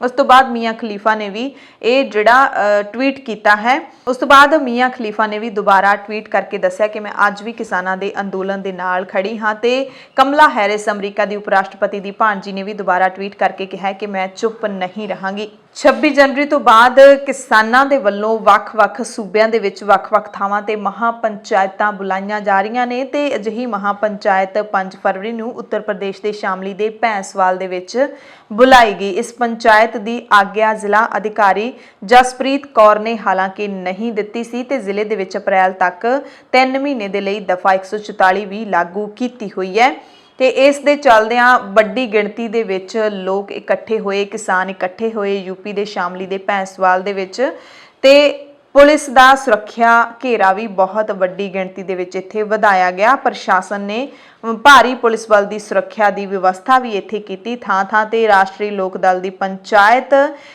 ਦੇ ਸੱਦੇ ਨੂੰ ਲੈ ਕੇ ਪੋਸਟਰ, ਬੈਨਰ ਤੇ ਹੋਰਡਿੰਗ ਨੇ ਜਿਹੜੇ ਉਹ ਲਾਏ ਗਏ।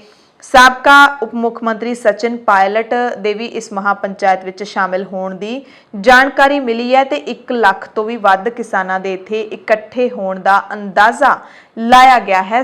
ਪਿਛਲੇ ਦਿਨੀ ਜੀਂਦ ਦੇ ਕੰਡੇਲਾ ਦੇ ਵਿੱਚ ਖਾਪ ਪੰਚਾਇਤ ਦੇ ਵੱਲੋਂ ਬਹੁਤ ਵੱਡੀ ਮਹਾਪੰਚਾਇਤ ਕੀਤੀ ਗਈ ਸੀ, ਜਿਸ ਦੇ ਵਿੱਚ मतलब किसानां दे सारे रिकॉर्ड टुट गए सी। इन्नी वड्डी गिणती दे विच किसान इकट्ठे होए सी ते संयुक्त किसान मोर्चे दे किसान लीडर भी पहुंचे सी राजेवाल, छड़ौनी ते राकेश टिकैत। गुरदासपुर तो लोक सभा मैंबर सनी दिओल दे भरा बॉबी दिओल दी पटियाला जिले दे एक पिंड मिहाउण दे विच शूटिंग चल रही सी फिल्म लव होस्टल, जिस दे प्रोड्यूसर शाहरुख खान दसे जा रहे ने। उस दी शूटिंग है जिहड़ी पिंड मिहाउण दे विच शुरू होण तो पहला ही किसानां ने उसका विरोध किया। किसान जथेबंदियां मौके ते पहुंच गईयां, शांतमई तरीके दे नाल विरोध किया ते फिल्म दी शूटिंग रुकवा दित्ती। किसानां दे विच रोस है कि बॉलीवुड दे सितारे खास करके सनी दिओल तां बॉबी दिओल दे भरा ने, जिस नूं गुरदासपुर दे लोकां ने लोक सभा दे विच भेजिया है वोटां पा के। ਤੇ ਉਹਨਾਂ ਦੇ ਨਾਲ ਖਾਸ ਵਿਰੋਧ ਹੈ ਕਿਸਾਨਾਂ ਦਾ ਕਿ ਇਹ ਲਗਾਤਾਰ ਸਰਕਾਰ ਦੇ ਪੱਖ ਦੇ ਵਿੱਚ ਬੋਲ ਰਹੇ ਨੇ। ਤੇ ਹੁਣ ਰਿਹਾਨਾ ਦੇ ਟਵੀਟ ਤੋਂ ਬਾਅਦ ਤਾਂ ਪਤਾ ਲੱਗ ਗਿਆ ਸਾਰਿਆਂ ਦਾ, ਤਕਰੀਬਨ ਬਾਲੀਵੁੱਡ ਹਸਤੀਆਂ ਦਾ, ਖਿਡਾਰੀਆਂ ਦਾ, ਕਿ ਉਹ ਕਿਹਦੇ ਹੱਕ ਦੇ ਵਿੱਚ ਖੜੇ ਨੇ। ਉੱਤਰ ਪ੍ਰਦੇਸ਼ ਤੋਂ ਇੱਕ ਖਬਰ ਆਈ ਹੈ ਜਿੱਥੇ ਪੀਲੀਭੀਤ ਜ਼ਿਲ੍ਹੇ ਦੇ ਵਿੱਚ ਇੱਕ 32 ਸਾਲਾ ਨੌਜਵਾਨ ਕਿਸਾਨ ਦਾ तिरंगे दे विच लपेट के अंतिम संस्कार करन ते पुलिस ने परिवार दे खिलाफ केस दर्ज किया है। 32 साल के नौजवान किसान बलजिंदर सिंह दी सड़क हादसे विच उस वक्त मौत हो गई सी जदों किसानी संघर्ष विच शामिल होने दे लई गाजियाबाद जा रहा सी। उसदे परिवार ने संस्कार तो पहला बलजिंदर दी मृतक देह नूं तिरंगे दे विच लपेट दिता सी, जिस कारण पुलिस ने उसकी मां जसवीर कौर ते भरा गुरविंदर सिंह खिलाफ केस दर्ज किया है। ते जे कायदे मुताबिक देख लईए, पुलिस दे जां फौज दे कायदे मुताबिक तां तिरंगे दे विच उन्हां दी ही देह नूं लपेटिया जांदा है जिहड़े देश दी खातर शहीद हुंदे ने, फौजी जवान हुंदे ने। इस करके पुलिस ने परिवार दे खिलाफ केस ही दर्ज कर लिया है। इस बारे हाले किसी किसान लीडर का बयान तो नहीं आया, पर आम लोगों के वलों इस कार्रवाई की निखेधी जरूर की जा रही है कि किसान भी इस मुल्क के नागरिक ने अते इस संघर्ष दे विच अपनियां जानां गवा रहे ने। पंजाब सरकार दे वलों नगर निगमां, नगर कौंसलां, नगर पंचायतां दे विच आम चोणां ਅਤੇ ਜ਼ਿਮਨੀ ਚੋਣਾਂ ਦੇ ਮੱਦੇਨਜ਼ਰ 14 ਫਰਵਰੀ ਨੂੰ ਵੋਟਰਾਂ ਦੇ ਲਈ ਤਨਖਾਹ ਸਮੇਤ ਛੁੱਟੀ ਦਾ ਐਲਾਨ ਕੀਤਾ ਹੈ। ਸਰਕਾਰੀ ਬੁਲਾਰੇ ਦੇ ਵੱਲੋਂ ਇਹ ਜਾਣਕਾਰੀ ਨਸ਼ਰ ਕੀਤੀ ਗਈ ਹੈ ਤੇ ਪੰਜਾਬ ਦੇ ਵਿੱਚ 14 ਫਰਵਰੀ ਨੂੰ ਵੋਟਾਂ ਪੈਣਗੀਆਂ। ਸਵੇਰੇ 8 ਵਜੇ ਤੋਂ ਲੈ ਕੇ ਸ਼ਾਮ 4 ਵਜੇ ਤੱਕ ਨਗਰ ਨਿਗਮ, ਨਗਰ ਕੌਂਸਲ ਤੇ ਨਗਰ ਪੰਚਾਇਤਾਂ ਦੀਆਂ ਆਮ ਚੋਣਾਂ ਤੇ ਜ਼ਿਮਨੀ ਚੋਣਾਂ ਹੋਣਗੀਆਂ। ਇਸ ਦੇ ਮੱਦੇਨਜ਼ਰ ਨਾਮਜ਼ਦਗੀਆਂ ਵਾਪਸ ਲੈਣ ਦਾ 5 ਫਰਵਰੀ ਨੂੰ ਆਖਰੀ ਦਿਨ ਰਿਹਾ ਤੇ 12 ਫਰਵਰੀ ਤੱਕ ਹੀ ਚੋਣ ਪ੍ਰਚਾਰ ਕੀਤਾ ਜਾ ਸਕਦਾ ਹੈ। 12 ਫਰਵਰੀ ਨੂੰ ਸ਼ਾਮ 5 ਵਜੇ ਤੱਕ ਚੋਣ ਕਮਿਸ਼ਨ ਦੀਆਂ ਹਦਾਇਤਾਂ ਦੇ ਮੁਤਾਬਿਕ ਚੋਣ ਪ੍ਰਚਾਰ ਬੰਦ ਹੋ ਜਾਏਗਾ। ਪੰਜਾਬ ਸਰਕਾਰ ਦੀਆਂ ਹਦਾਇਤਾਂ ਦੇ ਮੁਤਾਬਿਕ ਮਿਊਨਿਸਪਲ ਚੋਣਾਂ ਦੇ ਵਿੱਚ ਔਰਤਾਂ ਦੇ ਲਈ 50% ਰਾਖਵਾਂਕਰਨ ਇਸ ਵਾਰ ਦਿੱਤਾ ਗਿਆ। ਇਹਨਾਂ ਚੋਣਾਂ ਲਈ ਸੂਬੇ ਦੇ ਵਿੱਚ 20,49,777 ਮਰਦ, 18,65,354 ਔਰਤਾਂ ਅਤੇ 149 ਟਰਾਂਸਜੈਂਡਰ ਵੋਟਾਂ ਦੇ ਨਾਲ ਕੁੱਲ 39,15,280 ਵੋਟਰ ਰਜਿਸਟਰਡ ਨੇ। ਦੇਖਣਾ ਹੋਏਗਾ 14 ਫਰਵਰੀ ਨੂੰ ਕਿੰਨੇ ਲੋਕ ਵੋਟਾਂ ਪਾਉਂਦੇ ਨੇ। ਹਾਲਾਂਕਿ ਕਿਸਾਨੀ ਸੰਘਰਸ਼ ਦੇ ਚੱਲਦਿਆਂ ਪੰਜਾਬ ਦਾ ਬਹੁਤ ਵੱਡੀ ਗਿਣਤੀ ਦੇ ਵਿੱਚ ਵੋਟਰ ਦਿੱਲੀ ਦੀਆਂ ਸਰਹੱਦਾਂ ਦੇ ਉੱਤੇ ਬੈਠਾ ਹੈ। ਕਿਸਾਨ ਵੱਡੀ ਗਿਣਤੀ ਵਿੱਚ ਬੈਠੇ ਨੇ ਤੇ ਪੰਜਾਬ ਦੇ ਕਈ ਪਿੰਡਾਂ ਨੇ ਅਜਿਹੇ ਫੈਸਲੇ ਵੀ ਲਏ ਨੇ ਕਿ ਉਹ ਨਗਰ ਨਿਗਮ ਚੋਣਾਂ ਦੇ ਵਿੱਚ VOTING ਹੀ ਨਹੀਂ ਕਰਨਗੇ, ਕਿਸੇ ਵੀ ਪੋਲੀਟੀਕਲ ਪਾਰਟੀ ਨੂੰ ਵੋਟਾਂ ਨਹੀਂ ਦੇਣਗੇ। ਸੋ ਇਸ ਵਾਰ ਦੀਆਂ ਵੋਟਾਂ ਨੇ ਜਿਹੜੀਆਂ ਉਹ ਕਾਫੀ ਵੱਖਰੀਆਂ ਰਹਿਣ ਵਾਲੀਆਂ ਨੇ ਕਹਿ ਸਕਦੇ ਹਾਂ। ਚੋਣ ਕਮਿਸ਼ਨ ਨੇ 4102 ਪੋਲਿੰਗ ਬੂਥ ਸਥਾਪਿਤ ਕੀਤੇ ਨੇ। 18000 ਕਰਮਚਾਰੀਆਂ ਦੀ ਚੋਣ ਡਿਊਟੀ ਹੈ ਜਿਹੜੀ ਉਹ ਲਾਈ ਗਈ ਹੈ। ਮੋਹਾਲੀ ਦੇ ਡੀਸੀ ਗਰੀਸ਼ ਦਿਆਲਨ ਨੇ ਦੱਸਿਆ ਕਿ ਜ਼ਿਲ੍ਹੇ ਦੇ ਵਿੱਚ ਮਿਊਨਿਸਪਲ ਚੋਣਾਂ 2021 ਦੇ ਲਈ ਨਾਮਜ਼ਦਗੀ ਪੱਤਰਾਂ ਦੀ ਪੜਤਾਲ ਤੋਂ ਬਾਅਦ 47 ਨਾਮਜ਼ਦਗੀ ਪੱਤਰ ਰੱਦ ਕਰ ਦਿੱਤੇ ਗਏ ਨੇ, ਜਦਕਿ 1456 ਉਮੀਦਵਾਰਾਂ ਦੇ ਨਾਮਜ਼ਦਗੀ ਪੱਤਰ ਸਹੀ ਪਾਏ ਗਏ ਨੇ। ਨਗਰ ਕੌਂਸਲ ਰਾਜਪੁਰਾ, ਨਾਭਾ, ਸਮਾਣਾ ਤੇ ਪਾਤੜਾਂ ਦੀਆਂ ਚੋਣਾਂ ਲਈ ਪੜਤਾਲ ਮਗਰੋਂ 5 ਨਾਮਜ਼ਦਗੀਆਂ ਰੱਦ ਹੋਈਆਂ ਨੇ ਤੇ 608 ਉਮੀਦਵਾਰਾਂ ਦੇ ਨਾਮਜ਼ਦਗੀ ਪੱਤਰ ठीक पाए गए ने। अमृतसर तो खबर है, हादसे की खबर है। अमृतसर तो जलंधर जा रही रोडवेज की बस पलटन नाल एक औरत की मौत हो गई ते 14 सवारियां जख्मी हो गईयां। 5 लोग गंभीर जख्मी ने, जेरे इलाज ने। यह हादसा खड्डे विच ਵੱਜਣ ਦੇ ਕਾਰਨ ਬਸਤੀਆਂ ਕਮਾਣੀਆਂ ਟੁੱਟਣ ਕਾਰਨ ਵਾਪਰਿਆ। ਹਾਦਸੇ ਦੀ ਸ਼ਿਕਾਰ ਔਰਤ ਪ੍ਰਵੀਨ ਕੌਰ ਪਿੰਡ ਫੱਤੂਵਾਲ ਦੀ ਰਹਿਣ ਵਾਲੀ ਸੀ। ਕੇਂਦਰ ਸਰਕਾਰ ਨੇ ਸੁਪਰੀਮ ਕੋਰਟ ਦੇ ਵਿੱਚ ਕਿਹਾ ਹੈ ਕਿ ਉਹ UGC ਪ੍ਰੀਖਿਆ ਦੇਣ ਦੇ ਚਾਹਵਾਨਾਂ ਨੂੰ ਸ਼ਰਤਾਂ ਸਮੇਤ ਇੱਕ ਵਾਧੂ ਮੌਕਾ ਦੇਣ ਦੇ ਲਈ ਤਿਆਰ ਹੈ। ਹਾਲਾਂਕਿ ਇਹ ਮੌਕਾ ਉਹਨਾਂ ਉਮੀਦਵਾਰਾਂ ਨੂੰ ਹੀ ਮਿਲੇਗਾ ਜੋ ਪਿਛਲੇ ਸਾਲ ਯਾਨੀ ਕਿ 2020 COVID-19 ਮਹਾਮਾਰੀ ਦੌਰਾਨ ਹੋਈ ਪ੍ਰੀਖਿਆ ਦੇ ਵਿੱਚ ਆਪਣੀ ਆਖਰੀ ਕੋਸ਼ਿਸ਼ ਵਜੋਂ ਬੈਠੇ ਸੀ। ਕੇਂਦਰ ਸਰਕਾਰ ਨੇ ਕਿਹਾ ਕਿ ਇਹ ਇੱਕੋ ਵਾਰ ਮਿਲਣ ਵਾਲੀ ਛੋਟ ਹੋਏਗੀ। ਪਿਛਲੇ ਦਿਨਾਂ ਦੇ ਵਿੱਚ ਆਪਾਂ ਦੇਖ ਲਈਏ ਤਾਂ ਕੇਂਦਰ ਸਰਕਾਰ ਨੇ ਸਾਫ਼ ਇਨਕਾਰ ਕਰ ਦਿੱਤਾ ਸੀ ਕਿ ਕੋਵਿਡ-19 ਮਹਾਮਾਰੀ ਦੇ ਕਾਰਨ ਲੰਘੇ ਸਾਲ ਜਿਹੜੀ UPSC ਦੀ ਪ੍ਰੀਖਿਆ ਲੰਘੀ ਹੈ ਉਹਦੇ ਵਿੱਚ ਜੇ ਕੋਈ ਉਮੀਦਵਾਰ ਨਹੀਂ ਬੈਠ ਸਕਿਆ ਕੋਵਿਡ ਕਰਕੇ ਤਾਂ ਉਹਨਾਂ ਨੂੰ ਅਸੀਂ ਹੋਰ ਮੌਕਾ ਨਹੀਂ ਦੇਵਾਂਗੇ। ਪਰ ਹੁਣ ਕੇਂਦਰ ਸਰਕਾਰ ਨੇ ਕਿਹਾ ਹੈ ਕਿ ਜਿਨ੍ਹਾਂ ਦਾ ਆਖਰੀ ਮੌਕਾ ਸੀ 2020 ਦੇ ਵਿੱਚ ਜਿਨ੍ਹਾਂ ਦਾ ਆਖਰੀ ਮੌਕਾ ਸੀ ਉਹਨਾਂ ਨੂੰ ਅਸੀਂ ਇੱਕ ਮੌਕਾ ਹੋਰ ਦੇਵਾਂਗੇ।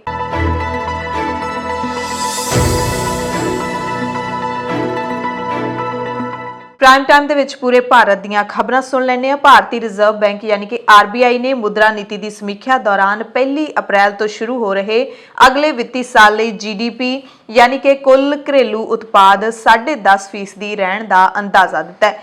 RBI ਦਾ ਇਹ ਅੰਦਾਜ਼ਾ ਕੇਂਦਰੀ ਬਜਟ ਵਿੱਚ ਜਤਾਏ ਅੰਦਾਜ਼ੇ ਦੇ ਮੁਤਾਬਿਕ ਹੈ। ਕੇਂਦਰੀ ਬੈਂਕ ਨੇ ਨੀਤੀਗਤ ਵਿਆਜ ਦਰਾਂ ਦੇ ਵਿੱਚ ਫੇਰ-ਬਦਲ ਤੋਂ ਇੱਕ ਵਾਰ ਫਿਰ ਹੱਥ ਪਿੱਛੇ ਨੂੰ ਖਿੱਚ ਲਏ ਨੇ। ਸੁਪਰੀਮ ਕੋਰਟ ਨੇ ਸਟੈਂਡ ਅਪ ਕਾਮੇਡੀਅਨ ਫਾਰੂਕੀ ਦੇ ਬਿਆਨ ਸੁਣਨ ਤੋਂ ਬਾਅਦ ਮੰਨਿਆ ਹੈ ਕਿ ਫਾਰੂਕੀ ਖਿਲਾਫ ਲਾਏ ਗਏ ਇਲਜ਼ਾਮ ਸਪਸ਼ਟ ਨਹੀਂ ਹੋ ਰਹੇ। ਮਾਮਲੇ ਦੀ ਸੁਣਵਾਈ ਕਰ ਰਹੇ ਜਸਟਿਸ ਰੋਹਿੰਤੋਨ ਫਾਲੀ ਨਰਿਮਨ ਦੀ ਅਗਵਾਈ ਵਾਲੀ ਬੈਂਚ ਨੇ ਫਾਰੂਕੀ ਨੂੰ ਅੰਤਰਿਮ ਜ਼ਮਾਨਤ ਦੇ ਦਿੱਤੀ ਹੈ। ਅਦਾਲਤ ਨੇ ਕਿਹਾ ਕਿ ਗ੍ਰਿਫਤਾਰੀ ਬਿਨਾਂ ਵਾਰੰਟਾਂ ਦੇ ਕੀਤੀ ਗਈ ਅਤੇ ਦੰਡਾਵਲੀ ਦੀ ਧਾਰਾ 41 ਦੇ ਤਹਿਤ ਦਿੱਤੀਆਂ ਪ੍ਰਕਿਰਿਆਵਾਂ ਦੀ ਪਾਲਣਾ ਨਹੀਂ ਕੀਤੀ ਗਈ। ਸੁਪਰੀਮ ਕੋਰਟ ਨੇ ਉੱਤਰ ਪ੍ਰਦੇਸ਼ ਸਰਕਾਰ ਦੇ ਪ੍ਰੋਡਕਸ਼ਨ ਵਾਰੰਟ ਤੇ ਵੀ ਰੋਕ ਲਾ ਦਿੱਤੀ ਹੈ। ਦਰਅਸਲ ਜਨਵਰੀ ਦੇ ਵਿੱਚ ਇੰਦੌਰ ਪੁਲਿਸ ਨੇ ਕਥਿਤ ਤੌਰ ਤੇ ਹਿੰਦੂ ਦੇਵੀ ਦੇਵਤਿਆਂ ਦਾ ਅਪਮਾਨ ਕਰਨ ਦੇ ਇਲਜ਼ਾਮ ਦੇ ਤਹਿਤ 5 ਕਾਮੇਡੀਅਨਸ ਨੂੰ ਗ੍ਰਿਫਤਾਰ ਕੀਤਾ ਸੀ, ਜਿਨ੍ਹਾਂ ਵਿੱਚ ਮੁਨਵਰ ਫਾਰੂਕੀ ਵੀ ਸ਼ਾਮਲ ਸੀ। ਫਾਰੂਕੀ ਦੇ ਨਾਲ ਜਿਨ੍ਹਾਂ 4 ਲੋਕਾਂ ਨੂੰ ਗ੍ਰਿਫਤਾਰ ਕੀਤਾ ਗਿਆ ਉਹਨਾਂ ਦੇ ਨਾਮ ਐਡਵਿਨ ਐਂਥਨੀ, ਪ੍ਰਖਰ ਵਿਆਸ, ਪ੍ਰੀਅਮ ਵਿਆਸ ਤੇ ਨਲਿਨ ਯਾਦਵ ਹੈ।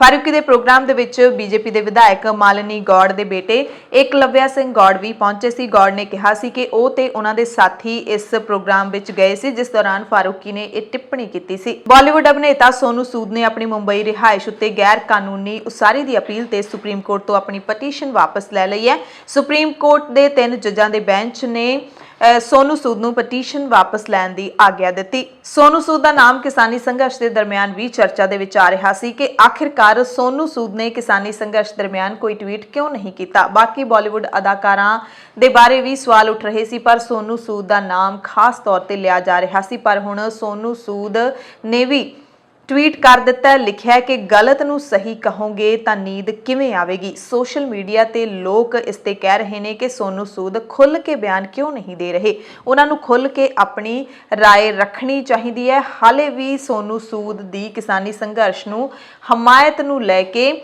ਲੋਕਾਂ ਦੇ ਵਿੱਚ ਚਰਚਾ ਜਿਹੜੀ ਉਹ ਚੱਲ ਰਹੀ ਹੈ। ਪਹਿਲਾਂ ਸੋਨੂ ਸੂਦ ਚੁੱਪ ਸੀਗੇ ਤਾਂ ਚਰਚਾ ਚੱਲ ਰਹੀ ਸੀ, ਤੇ ਹੁਣ ਜਿਹੜਾ ਬਿਆਨ ਦਿੱਤਾ ਸਿਰਫ ਇੰਨਾ ਕਿ ਗਲਤ ਨੂੰ ਸਹੀ ਕਹੋਗੇ ਤਾਂ ਨੀਂਦ ਕਿਵੇਂ ਆਊਗੀ। ਹੁਣ ਇਹ ਬਿਆਨ ਕਿਹਦੇ ਪੱਖ ਦੇ ਵਿੱਚ ਬੋਲਦਾ ਹੈ, ਇਸ ਬਾਰੇ ਕੁਝ ਵੀ ਸਪਸ਼ਟ ਤੌਰ ਤੇ ਕਿਹਾ ਨਹੀਂ ਜਾ ਰਿਹਾ। CPI ਨੇ ਆਰਥਿਕ ਸੰਕਟ ਨੂੰ ਰੱਬ ਦਾ ਭਾਣਾ ਦੱਸਣ ਵਾਲੀ ਕੇਂਦਰ ਸਰਕਾਰ ਨੂੰ ਲੰਬੇ ਹੱਥੀ ਲੈਂਦਿਆਂ ਕਿਹਾ ਕਿ ਦੇਸ਼ ਦੇ ਮੌਜੂਦਾ ਆਰਥਿਕ ਹਾਲਾਤਾਂ ਲਈ ਪਰਮਾਤਮਾ ਨਹੀਂ ਬਲਕਿ ਤੁਹਾਡੀ ਸਰਕਾਰ ਦੀਆਂ ਨੀਤੀਆਂ ਜ਼ਿੰਮੇਦਾਰ ਨੇ। ਰਾਸ਼ਟਰਪਤੀ ਦੇ ਭਾਸ਼ਣ ਤੇ ਪੇਸ਼ ਧੰਨਵਾਦੀ ਮਤੇ ਦੇ ਉੱਤੇ ਬਹਿਸ ਦੌਰਾਨ CPI ਮੈਂਬਰ ਬਿਨੋਏ ਵਿਸਵਮ ਨੇ ਕਿਹਾ ਕਿ ਸਰਕਾਰ ਵੱਲੋਂ 20 ਲੱਖ ਕਰੋੜ ਰੁਪਏ ਦੇ ਵਿੱਤੀ ਪੈਕੇਜ ਤੇ ਗਾਏ ਜਾ ਰਹੇ ਸੋਲੇ ਮਹਿਜ਼ ਟਕਵਾਂਜ ਹੈ, ਕਿਉਂਕਿ ਲੋਕਾਂ ਤੱਕ ਸਿਰਫ 2 ਲੱਖ ਕਰੋੜ ਰੁਪਏ ਹੀ ਪਹੁੰਚੇ ਨੇ। CPI ਮੈਂਬਰ ਨੇ ਧੰਨਵਾਦੀ ਮਤੇ ਦਾ ਵਿਰੋਧ ਕਰਦਿਆਂ ਸਰਕਾਰ ਨੂੰ ਅਪੀਲ ਕੀਤੀ ਕਿ ਉਹ ਮਗਨਰੇਗਾ ਮਾਡਲ ਬਾਰੇ ਕੌਮੀ ਰੁਜ਼ਗਾਰ ਐਕਟ ਲੈ ਕੇ ਆਏ ਤੇ ਬੇਰੁਜ਼ਗਾਰ ਨੌਜਵਾਨਾਂ ਦੀਆਂ ਮੁਸ਼ਕਿਲਾਂ ਨੂੰ ਮੁਖਾਤਿਬ ਹੋਣ ਲਈ ਕੋਈ ਰੁਜ਼ਗਾਰ ਸਕੀਮ ਦੇਵੇ। ਕਾਂਗਰਸ ਨੂੰ 2019-20 ਦੇ ਵਿੱਚ 139 ਕਰੋੜ ਰੁਪਏ ਦਾ ਚੰਦਾ ਮਿਲਿਆ ਸੀ। ਪਾਰਟੀ ਮੈਂਬਰਾਂ ਦੀ ਗੱਲ ਕਰੀਏ ਤਾਂ ਸੀਨੀਅਰ ਲੀਡਰ ਕਪਿਲ ਸਿੱਬਲ ਨੇ ਪਾਰਟੀ ਦੇ ਖਜ਼ਾਨੇ ਵਿੱਚ ਸਭ ਤੋਂ ਵੱਧ 3 ਕਰੋੜ ਦਾ ਯੋਗਦਾਨ ਪਾਇਆ। ਚੋਣ ਕਮਿਸ਼ਨ ਨੇ 2019-20 ਵਿੱਚ ਕਾਂਗਰਸ ਨੂੰ ਮਿਲੇ ਚੰਦੇ ਨਾਲ ਜੁੜੀ ਇੱਕ ਰਿਪੋਰਟ ਜਨਤਕ ਕੀਤੀ ਹੈ, ਜਿਸ ਤੋਂ ਬਾਅਦ ਇਹ ਪਤਾ ਲੱਗਿਆ ਹੈ ਕਿ ITC ਤੇ ਇਸ ਨਾਲ ਜੁੜੀਆਂ ਕੰਪਨੀਆਂ ਨੇ 19 ਕਰੋੜ ਰੁਪਏ ਤੋਂ ਵੱਧ ਰਾਸ਼ੀ ਕਾਂਗਰਸ ਨੂੰ ਚੰਦੇ ਵਿੱਚ ਦਿੱਤੀ, ਜਦਕਿ ਪ੍ਰੂਡੈਂਟ ਇਲੈਕਟੋਰਲ ਟਰਸਟ ਨੇ 31 ਕਰੋੜ ਰੁਪਏ ਦਾ ਚੰਦਾ ਕਾਂਗਰਸ ਨੂੰ ਦਿੱਤਾ। ਮੌਜੂਦਾ ਕਾਨੂੰਨਾਂ ਵਿਚਲੀਆਂ ਵਿਵਸਥਾਵਾਂ ਦੇ ਤਹਿਤ ਸਿਆਸੀ ਪਾਰਟੀਆਂ ਦੇ ਲੀਡਰਾਂ, ਕੰਪਨੀਆਂ, ਇਲੈਕਟੋਰਲ ਟਰਸਟ ਤੇ ਸੰਸਥਾਵਾਂ ਦੇ ਵੱਲੋਂ 20,000 ਰੁਪਏ ਤੋਂ ਵੱਧ ਦੇ ਚੰਦੇ ਦੀ ਜਾਣਕਾਰੀ ਦੇਣੀ ਹੁੰਦੀ ਹੈ, ਪਰ ਚੰਦੇ ਦੀ ਜਾਣਕਾਰੀ ਨਹੀਂ ਦਿੱਤੀ ਗਈ। 1 ਅਪ੍ਰੈਲ 2019 ਤੋਂ 31 ਮਾਰਚ 2020 ਦਰਮਿਆਨ ਸਾਬਕਾ ਪ੍ਰਧਾਨ ਮੰਤਰੀ ਡਾਕਟਰ ਮਨਮੋਹਨ ਸਿੰਘ ਨੇ 1,08,000 ਰੁਪਏ, ਕਾਂਗਰਸ ਦੇ ਸਾਬਕਾ ਪ੍ਰਧਾਨ ਰਾਹੁਲ ਗਾਂਧੀ ਨੇ 54,000 ਤੇ ਪਾਰਟੀ ਦੀ ਸੀਨੀਅਰ ਪ੍ਰਧਾਨ ਸੋਨੀਆ ਗਾਂਧੀ ਨੇ 50,000 ਰੁਪਏ ਦਾ ਚੰਦਾ ਕਾਂਗਰਸ ਪਾਰਟੀ ਨੂੰ ਦਿੱਤਾ ਸੀ।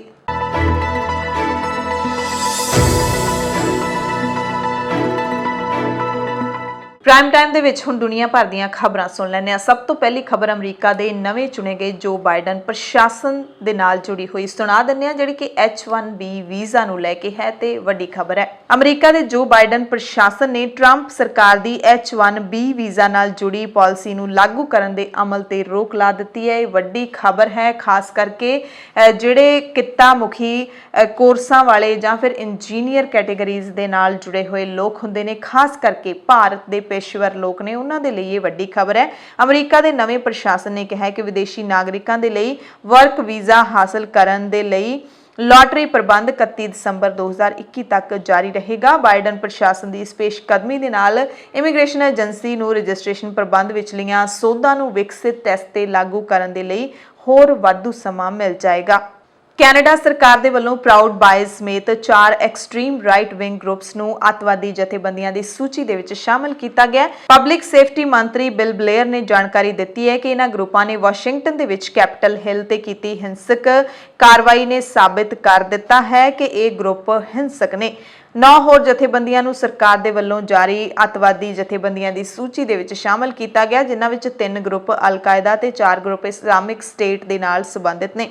ਇਸ ਸੂਚੀ ਦੇ ਵਿੱਚ ਇੱਕ ਕਸ਼ਮੀਰੀ ਜਥੇਬੰਦੀ ਦਾ ਨਾਮ ਵੀ ਸ਼ਾਮਿਲ ਹੈ। ਪਬਲਿਕ ਸੇਫਟੀ ਮੰਤਰੀ ਨੇ ਕਿਹਾ ਕਿ ਅੱਤਵਾਦੀ ਗਤੀਵਿਧੀਆਂ ਕੈਨੇਡਾ ਦੇ ਲਈ ਗੰਭੀਰ ਖਤਰਾ ਨੇ। ਇੱਕ ਟਵੀਟ ਰਾਹੀਂ ਉਹਨਾਂ ਨੇ ਇਹਨਾਂ ਜਥੇਬੰਦੀਆਂ ਦੀ ਸੂਚੀ ਜਾਰੀ ਕੀਤੀ ਹੈ।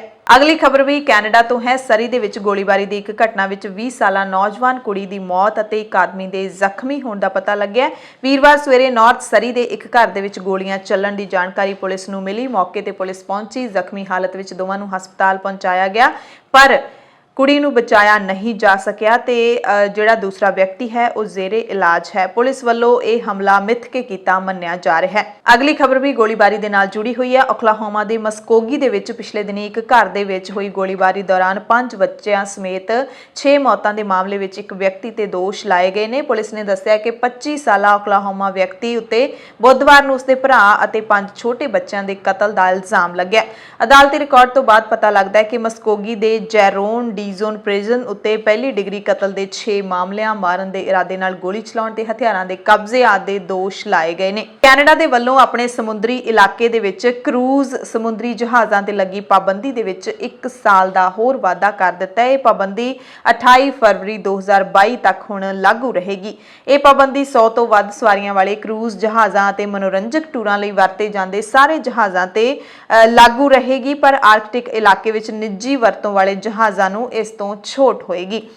ਕੈਨੇਡਾ ਦੇ ਟਰਾਂਸਪੋਰਟ ਮੰਤਰੀ ਉਮਰ ਅਲ-ਕਾਬਰਾ ਨੇ ਇੱਕ ਨਿਊਜ਼ ਰਿਲੀਜ਼ ਦੇ ਵਿੱਚ ਜਾਣਕਾਰੀ ਦਿੱਤੀ ਹੈ ਕਿ ਇਹ ਪਾਬੰਦੀ ਕੋਵਿਡ-19 ਦੇ ਫੈਲਾਅ ਨੂੰ ਘਟਾਉਣ ਦੇ ਲਈ ਕੀਤੀ ਗਈ ਹੈ ਤੇ ਉਹਨਾਂ ਨੇ ਕੈਨੇਡੀਅਨ ਲੋਕਾਂ ਨੂੰ ਵੀ ਕਰੂਜ਼ ਤੇ ਯਾਤਰਾ ਨਾ ਕਰਨ ਦੀ ਸਲਾਹ ਦਿੱਤੀ ਹੈ। ਸੋ ਕੈਨੇਡਾ ਦੇ ਵਿੱਚ ਸਮੁੰਦਰੀ ਇਲਾਕੇ ਦੇ ਵਿੱਚ ਜਿਹੜੇ ਕਰੂਜ਼ ਸਮੁੰਦਰੀ ਜਹਾਜ਼ ਚੱਲਦੇ ਨੇ ਉਹਨਾਂ ਤੇ ਹੁਣ ਪਾਬੰਦੀ 28 ਫਰਵਰੀ 2022 ਤੱਕ ਲਾਗੂ ਰਹੇਗੀ, ਯਾਨੀ ਕਿ ਪੂਰੇ 1 ਸਾਲ ਹੋਰ ਵਾਧਾ ਕਰ ਦਿੱਤਾ ਗਿਆ ਇਸ ਪਾਬੰਦੀ ਤੇ। ਦਵਾਈ ਬਣਾਉਣ ਵਾਲੀ ਕੰਪਨੀ ਨੇ ਭਾਰਤ ਵਿੱਚ ਆਪਣੀ ਕੋਰੋਨਾ ਵਾਇਰਸ ਦੀ ਵੈਕਸੀਨ ਦੇ ਐਮਰਜੈਂਸੀ ਇਸਤੇਮਾਲ ਦੀ ਅਰਜ਼ੀ ਨੂੰ ਵਾਪਸ ਲੈ ਲਿਆ। ਬ੍ਰਿਟੇਨ ਤੇ ਬਹਿਰੀਨ ਦੇ ਵਿੱਚ ਮਨਜ਼ੂਰੀ ਮਿਲਣ ਤੋਂ ਬਾਅਦ ਫਾਈਜ਼ਰ ਨੇ ਭਾਰਤ ਦੇ ਡਰੱਗ ਕੰਟਰੋਲਰ ਆਫ ਇੰਡੀਆ ਤੋਂ ਵੈਕਸੀਨ ਦੀ ਮਨਜ਼ੂਰੀ ਮੰਗੀ ਸੀ।